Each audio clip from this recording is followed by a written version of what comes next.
Chapitre 2. En attendant la cérémonie.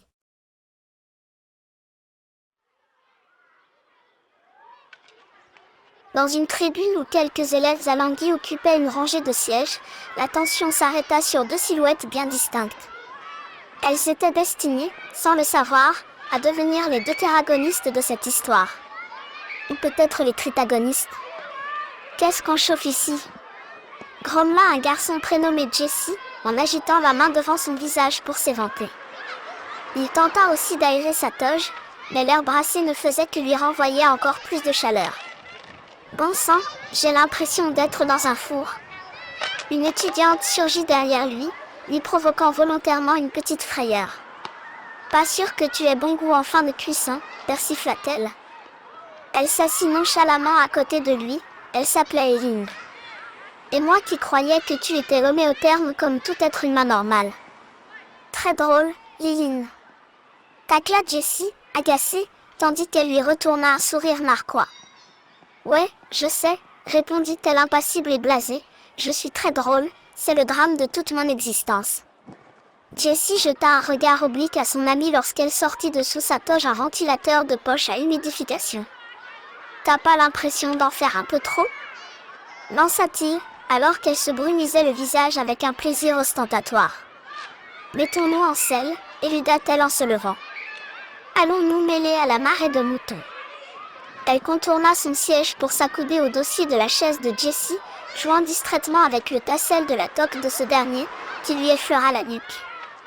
Jessie se tortilla comme un ver pour réprimer un rire irrépressible. Arrête, somma-t-il, en tentant de garder son sérieux. C'est qu'il est chatouilleux le petit Jessie. Parce que toi, tu ne l'es pas peut-être ? Rétorqua-t-il, bravache. Il fit mine de l'attraper pour la chatouiller, mais elle lui lança un regard si noir qu'il s'en dissuada sur le champ. Et sinon, on en parle de toutes tes bêtises cette année ? Et pourquoi on devrait encore baguenauder au milieu de cette foule alors que la cérémonie commence dans une minute ? Banane, on a encore presque 2 heures, répondit-elle, exaspérée. Crois-moi, ils l'annonceront en Dolby Surround comme chaque année. Allez, viens. J'ai pas envie de me liquéfier sous ce soleil, et toi non plus. Non mais regarde-toi, on dirait un organisme pélagique. Pas faux, admit Jessie en s'éventant maladroitement avec sa toge amarante. C'est vrai que je prends une douche sous cette robe. Une douche ? Rectifia Eileen avec un sourire sarcastique. Je dirais carrément un bain. Ça va ? Elle ne le lâcha pas pour autant et continua de le fixer avec insistance, une étincelle de manigance dans le regard. Bon, viens au fait, bondit Jessie à bas de son siège avec un soupir agacé. Avec ses sourcils épais et arqués, Eileen était une fille au look résolument 80s. Sa chevelure dense et longue, parcourue de boucles soyeuses, brillait au soleil comme un halo doré.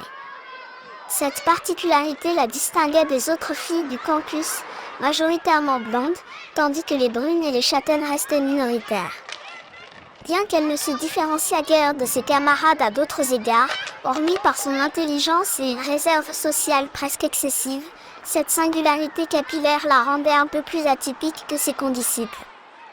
Jessie était son acolyte bien choisi. Son visage, qu'on aurait pu prendre pour celui d'un garçon sage, oscillait volontairement entre ingénuité et sérieux. Il cultivait cette dualité, la tête à claque et le premier de la classe. Non par indiscipline, mais par stratégie. Une stratégie en parfaite symbiose avec Eileen. Chaque mois, pour pimenter un peu leur routine scolaire, Eileen et Jessie prenaient un malin plaisir à orchestrer de petits pièges pour se moquer gentiment de leur professeur.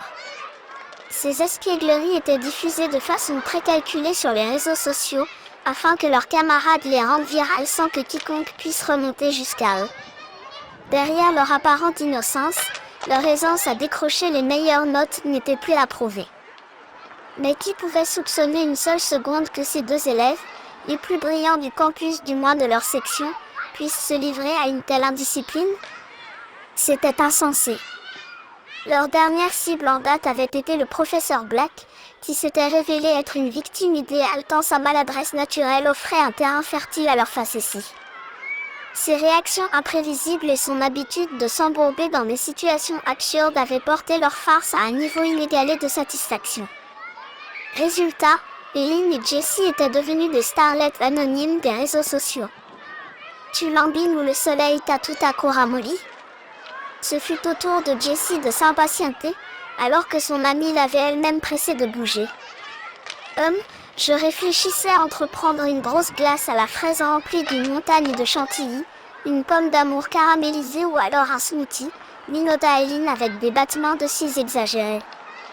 Allons pour un smoothie, trancha son ami.